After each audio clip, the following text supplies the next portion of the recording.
وہ ہستیاں جو دین کا تھم بنی، وہ ہستیاں جن کے اللہ کے نبی جن کے لیے دعائیں مانگا کرتے تھے، ان کی شان کا اندازہ لگائیں۔ تو حضرت عمر رضی اللہ تعالیٰ عنہ مسلمان ہو گئے تو قریش مکہ نے مشورہ کیا کہ اب کیا کیا جائے۔ ابو جہل کی سرداری میں، سربراہی میں ایک وفد آیا جناب ابو طالب کے پاس، نبی پاک صلی اللہ علیہ وسلم کے چچا کے پاس آیا کہ جناب ایسے ایسے آپ ان کو سمجھائیں، ان کو روکیں، ہمارے خداؤں کی مخالفت کرتے، ان کی توہین کرتے، ان کو سمجھائیں۔ آپ نے بلا بھیجا، نبی پاک صلی اللہ علیہ وسلم چچا کے پاس آ گئے تو آپ نے کہا بھتیجے ایسے ایسے تیری قوم والے کہتے ہیں، بزرگ ہیں تو ان کے آباء و اجداد بھی جن خداؤں کی عبادت کرتے تھے، تم ان کو برا بھلا کہتے ہو، نہ کہو، ایسے مل جل کر رہو۔ تو ایسے نصیحت کی۔ آپ نے فرمایا کہ چچا میں ان کو ایک بات کہتا ہوں، صرف ایک بات کہہ لو، تمہیں عجم کی سرداری بھی مل جائے گی، عرب کی بھی مل جائے گی۔ ابو جہل سن کر کہنے لگا بھتیجے فوراً کو تو ایک کہتا میں 10 باتیں ماننے کو تیار ہوں، عرب اور عجم کی سرداری اور بادشاہی مجھے ملے صحیح۔ انہوں نے فرمایا ہاں تمہیں عرب کی بادشاہی بھی ملے گی اور عجم کی۔ کہنے لگا کیا؟ انہوں نے فرمایا قولوا لا الہ الا اللہ، لا الہ الا اللہ کہہ لو، عجم اور عجم کی، عجم اور عرب کی بادشاہیاں مل جائیں گی۔ اتنا آسان ہوتا لا الہ الا اللہ کہنا تو فوراً نہ ابو جہل کہہ لیتا۔ جس کو بادشاہیوں کی خوشخبری مل رہی تھی صادق اور امین سے، جس کو خود وہ صادق اور امین کہتے تھے کہ اس کی ہر بات سچی ہوتی ہے اور اس کی ہر امانت محفوظ رہتی ہے، جب اس ہستی کی طرف سے ان کو خوشخبری مل رہی تھی کہ تمہیں عرب کی بادشاہی بھی ملے گی اور تمہیں عجم کی بادشاہی بھی ملے گی، اور جس سے وہ نبوت کا انکار کرتے ہوئے دعائیں منگوایا کرتے تھے کہ قحط آ گیا مکہ میں، دعا کرے اللہ معاف کرے بارش ہو جائے، خود کرواتے ہیں دعا اور بارش ہو جاتی ہے۔ تو ان کو کہا جا رہا ہے کہ قولوا لا الہ الا اللہ، لا الہ الا اللہ پڑھ لو، عرب کی بادشاہی بھی ملے گی، عجم کی بادشاہی۔ تو کتنا یہ کو آسان تھا؟ اگر آسان تھا تو ابو جہل پڑھ لیتا اور بادشاہی حاصل ہو جاتی، نہیں پڑھا۔ یہ آسان چمی گویم مسلمانم بلرزم کے دانم مشکلات لا الہ را۔ جو ہی میں نے کہا کہ میں مسلمان ہوں تو میں کانپ اٹھا، مجھے فوراً ذہن میں آ گیا کہ لا الہ الا اللہ کی کیا کیا پابندیاں ہیں۔ جب وہ پابندیاں ذہن میں آئی تو میں کانپ گیا کہ میں نے کیا اقرار کر لیا۔ یہ زبان سے لا الہ الا اللہ، لا الہ الا اللہ، لا الہ الا اللہ۔ موسیٰ علیہ السلام نے ایک بار اللہ تعالیٰ سے درخواست کی کہ یا اللہ مجھے ایسا ورد بتا دے جو میں تیرا کروں۔ آپ نے فرمایا، اللہ نے فرمایا کہ موسیٰ لا الہ الا اللہ پڑھا کر۔ کہنے یا اللہ یہ تو سارے پڑھتے، کوئی خاص، جیسے وہ مرید نہیں وظیفے مانگتے شیخ سے، کوئی خاص وظیفہ یعنی ایسا خاص جس سے دوسرے محروم ہیں، صرف مجھے نصیب ہو جائے۔ تو فرمایا موسیٰ یہ ایسا ورد ہے کہ اگر پلڑے میں ایک میں یہ لا الہ الا اللہ رکھ دیا جائے اور دوسرے پلڑے میں میرے سوا ساری عرش عظیم بھی اور آسمان بھی اور زمینیں بھی سب کچھ رکھ دیا جائے تو یہ پھر بھی بھاری ہوگا پلڑا۔ جس کو اتنا ہلکا تو سمجھ رہا ہے کہ یہ عام سا ورد ہے، لیکن اس کے اسرار نہیں نہ سمجھ پا رہے ہم۔ فرمایا وَإِن مِّنْ أُمَّةٍ إِلَّا خَلَا فِيهَا نَذِيرٌ، کوئی ایسی امت نہیں گزری جس میں کوئی نہ کوئی خبردار کرنے والا نہ ہو۔ لیکن خبردار کرنے کا کیا مطلب ہے؟ إِنَّمَا عَلَيْكَ الْبَلَاغُ وَعَلَيْنَا الْحِسَابُ۔ اللہ اپنے نبی صلی اللہ علیہ وسلم کو ان کی ذمہ داریاں بتا رہا ہے۔ کیا ہے؟ إِنَّمَا عَلَيْكَ الْبَلَاغُ، اے محبوب آپ کے ذمہ ہے اللہ کا پیغام پہنچا دینا۔ وَعَلَيْنَا الْحِسَابُ، پھر حساب ہمارے ذمہ ہے، پھر ہم حساب لے لیں گے کہ یہ کیا کرتے رہے، یہ کیا کرتے رہے۔ اللہ نے پہنچا دیا، اللہ کے پیارے رسول کے صحابہ نے پہنچا دیا، ائمہ کرام نے، محدثین نے، مفسرین نے دین پہنچا دیا، یہ کیا کرتے رہے۔ انما علیک البلاغ وعلینا الحساب۔ تو فرمایا سورہ رعد کی آیت نمبر 7 میں فرمایا انما انت منذر، اے نبی صلی اللہ علیہ وسلم آپ کا کام ہی ایک ہے اور وہ ہے خبردار کرنا۔ حق اور باطل کا فرق بتا دینا، جائز اور ناجائز کا فرق بتا دینا، اچھے اور برے کی تمیز کر دینا، جنت اور دوزخ کا راستہ علیحدہ علیحدہ کر دینا، اور خبردار کر دینا کہ اس کام سے اللہ ناراض ہوتا ہے، اور اس سے خوشخبری دے دینا کہ اس کام سے اللہ راضی ہوتا ہے، خوش ہوتا ہے۔ میرے بھائیوں، اللہ تعالیٰ نے سورہ یونس کی آیت نمبر 47 میں فرمایا وَلِكُلِّ أُمَّةٍ رَسُولٌ، ہر امت کے لیے ایک رسول تھا۔ دیکھو نا، ایک ذمہ داری دی گئی، اللہ نے ان قوموں کو، امتوں کو شتر بے مہار نہیں چھوڑا ہے، بغیر رہنمائی کے نہیں چھوڑا ہے، کیونکہ قیامت کے دن اللہ نے حساب لینا ہے۔ یہ جو مجھے اور آپ کو زندگی ملی، مجھے اور آپ کو شعور ملا، مجھے اور آپ کو وسائل ملے، مجھے اور آپ کو مال ملا، مجھے اور آپ کو اقتدار اور اختیار ملا، مجھے اور آپ کو طاقت اور قوت اور کمانے اور سوچنے اور سمجھنے کی صلاحیتیں عطا ہوئیں، کیا کیا تھا ہم نے؟ کوئی قیمت دی تھی ان کی؟ کون ہے جو کہے کہ یہ جو میں دیکھنے کی طاقت ہے اس کی میں پیمنٹ کی ہے، میں دیکھنے کی طاقت قیمتاً یہ چیز میں نے لگوائی ہے، جیسے یہ اینک ہے قیمتاً لیے میں لگا سکتا ہوں۔ کون دعویٰ کر سکتا ہے کہ کان میرے جو سن رہے ہیں یہ اس کی میں نے قیمت ادا کی ہے، اس کا مالک ہوں میں؟ آنکھیں میری جو دیکھ رہی ہے اس کی میں نے قیمت ادا کی ہے، اس کا مالک ہوں میں؟ زبان جو بول رہی ہے اس کی قیمت میں نے ادا کی ہے، مالک ہوں میں؟ اسی لیے خودکشی حرام ہے کہ ہم اپنے جسم میں سے کسی چیز کے مالک نہیں ہیں، یہ سب اللہ کی ملکیت ہے، یہ پورا وجود رب کائنات کا بنایا ہوا ہے اور وہی اس کا مالک ہے۔ اس لیے اس کو نقصان پہنچانے کا بھی مجھے اختیار نہیں ہے۔ اگر میں نقصان پہنچاؤں گا اپنے جسم کو بھی تو وہ حرام ہوگا، کیونکہ یہ میرا نہیں اللہ کا ہے۔ میرے بھائیوں، سورہ انبیاء کی آیت نمبر 25 میں اللہ تعالیٰ نے فرمایا وَمَا أَرْسَلْنَا مِن قَبْلِكَ مِن رَسُولٍ، اے نبی صلی اللہ علیہ وسلم آپ سے پہلے جتنے بھی ہم نے رسول بھیجے إِلَّا نُوحِيَ إِلَيْهِ، ان کی طرف یہی وحی کی گئی اور پیغام دیا گیا أَنَّهُ لَا إِلَهَ إِلَّا أَنَا فَاعْبُدُونِ، نبیوں کی طرف یہی پیغام دیا گیا کہ اے انبیاء سن لو، میرے سوا، اللہ فرماتا ہے میرے سوا کوئی معبود نہیں، صرف میری عبادت کرنی۔ یہ نبیوں کو پیغام دیا گیا تو آگے نبیوں نے، انبیاء اور رسول نے آگے امتوں تک پہنچایا۔ اب آیت میں آپ کے سامنے رکھتا ہوں جو اس میں گڑبڑ پیدا کرتی ہے، وہ ہے سورہ یوسف کی آیت نمبر 106 وَمَا يُؤْمِنُ أَكْثَرُهُم بِاللَّهِ إِلَّا وَهُم مُشْرِكُونَ۔ اللہ فرماتا ہے اللہ پر ایمان رکھنے والوں کی اکثریت شرک میں مبتلا ہوتی ہے، اور شرک کے بارے میں اللہ نے قانون بنا دیا ان اللہ لا یغفر ان یشرک بہ ویغفر ما دون ذلک لمن یشاء، جو شرک کرے گا شرک کو تو اللہ ہرگز بخشے گا ہی نہیں، یعنی یہ ایسا جرم ہے جس کی بخشش سے اللہ نے انکار کر دیا۔ شرک کے علاوہ کوئی بھی کبیرہ سے کبیرہ گناہ ہے، بڑے بڑے کبیرہ گناہ ہیں، جتنے بھی گناہ ہیں اللہ فرماتا ہے اللہ اپنی مرضی سے جس کے لیے چاہے گا بخش دے گا۔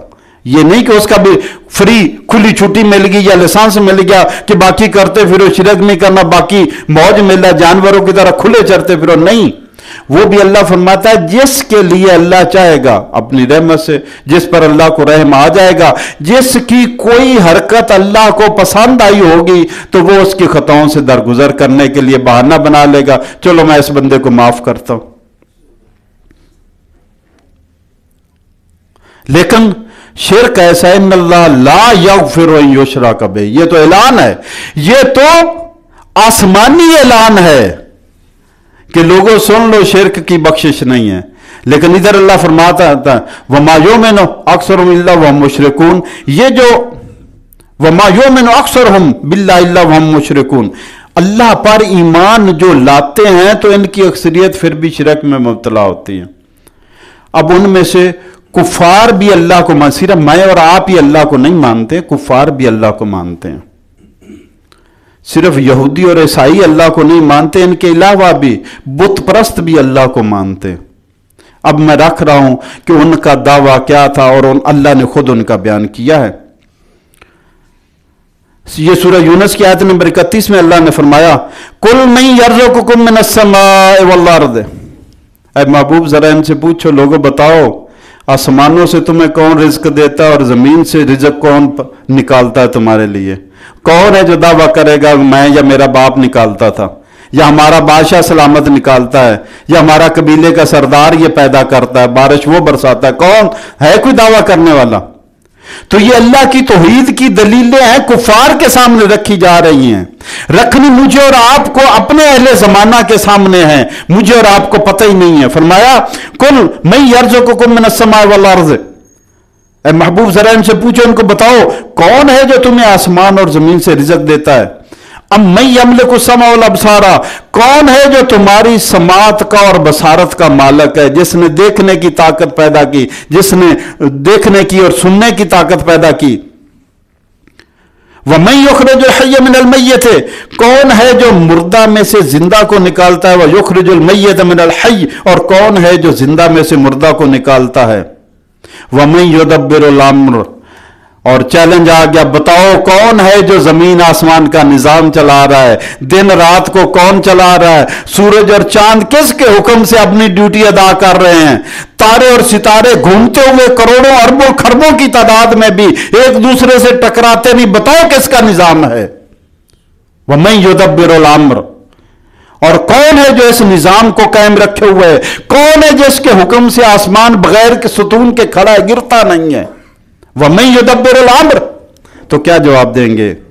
فَسَيَقُولُونَ اللَّهُ، یہ سارے کہیں گے کہ یہ سارے کام تو اللہ کے ہیں۔ کفار بھی کہتے ہیں، مکہ والے مشرکین مکہ سے کہا جا رہا ہے فَسَيَقُولُونَ اللَّهُ قُلْ أَفَلَا تَتَّقُونَ، پھر ان سے کہو کہ اگر تم مانتے ہو کہ یہ سارے کام اللہ کرتا ہے تو تمہیں اللہ کے ساتھ شرک کرتے ہوئے ڈر نہیں لگتا؟ تم ڈرتے نہیں اللہ کے ساتھ شریک بناتے ہوئے؟ سورہ زخرف کی آیت نمبر 87 میں فرمایا وَلَئِن سَأَلْتَهُم مَّنْ خَلَقَهُم، اگر آپ اے میرے محبوب اگر آپ ان سے پوچھیں کہ تمہیں کس نے پیدا کیا تو کیا جواب دیں گے؟ میرے ابا نے پیدا کیا۔ وَلَئِن سَأَلْتَهُم مَّنْ خَلَقَهُم، اگر آپ ان سے پوچھیں کہ انہیں کس نے پیدا کیا تو کیا جواب دیں گے؟ لَيَقُولُنَّ اللَّهُ، تو ضرور بر ضرور ان کا یہی جواب ہوگا یہ کام تو اللہ ہی صرف کرتا ہے، یہ تو اللہ کا کام ہے۔ تو اگر یہ مان گئے کہ پیدا انہیں اللہ نے کیا ہے فَأَنَّا يُؤْفَكُونَ، تو پھر کہاں یہ بہکائے جا رہے ہیں جب مانتے ہیں کہ خالق اور مالک اللہ ہے۔ سورہ زخرف کی آیت نمبر 9 میں فرمایا وَلَئِن سَأَلْتَهُم مَّنْ خَلَقَ السَّمَاوَاتِ وَالْأَرْضَ، اگر آپ ان سے پوچھیں کہ لوگوں بتاؤ زمین کس نے پیدا کی اور زمین کے آسمان کس نے پیدا کیا، لَيَقُولَنَّ خَلَقَهُنَّ اللَّهُ خَلَقَهُنَّ الْعَزِيزُ الْعَلِيمُ، اگر آپ ان سے پوچھیں کہ بتائیں کہ آسمانوں کا خالق کون ہے پیدا کرنے والا، زمین کا خالق کون ہے پیدا کرنے والا، تو ضرور بر ضرور یہی جواب ہوگا وہ تو جی زبردست العزیز العلیم، وہ زبردست جو صاحب علم ہے، یہ اسی کی کاراگری ہے، یہ تو سارا کام اس کا ہے۔ آگے فرمایا سورہ عنکبوت کی آیت نمبر 61 میں وَلَئِن سَأَلْتَهُم مَّنْ خَلَقَ السَّمَاوَاتِ وَالْأَرْضَ، اے محبوب ان سے اگر آپ پوچھیں کس نے پیدا کیا زمین کو اور آسمان کو، وَسَخَّرَ الشَّمْسَ وَالْقَمَرَ، اور کس نے ڈیوٹی لگا دی سورج اور چاند کی کہ اپنے وقت پر آتے ہیں؟ کبھی ہوا ایسے کہ سورج ایک دن آنا بھول گیا ہو، اس کا پروگرام ناراض ہو گیا ہو کہ نیچے والے میری قدر نہیں کرتے؟ کبھی آنا بھول گیا، یا دھوپ زیادہ جون جولائی میں مئی جون جولائی میں دھوپ زیادہ پڑی، سورج نے چلو ایک دن ریسٹ کر لیتے ان کو بھی ریلیف مل جائے گا، کبھی ہوا ایسے؟ تو فرمایا وَلَئِن سَأَلْتَهُم، کس نے پیدا کیا آسمان و زمین کو، اور وَسَخَّرَ الشَّمْسَ وَالْقَمَرَ، کس نے پابند بنا دیا تمہاری خدمت کے لیے سورج اور چاند کو، لَيَقُولُنَّ اللَّهُ، تو ضرور یہی جواب دیں گے یہ تو سارا اللہ کرتا ہے۔ فَأَنَّا يُؤْفَكُونَ، تو یہ کدھر بہکائے جا رہے ہیں۔ اور آگے سورہ عنکبوت کی آیت نمبر 63 میں فرمایا وَلَئِن سَأَلْتَهُم مَّن نَّزَّلَ مِنَ السَّمَاءِ مَاءً، اگر آپ ان سے پوچھیں کہ لوگوں بتاؤ آسمان سے بارش کون برساتا ہے، فَأَحْيَا بِهِ الْأَرْضَ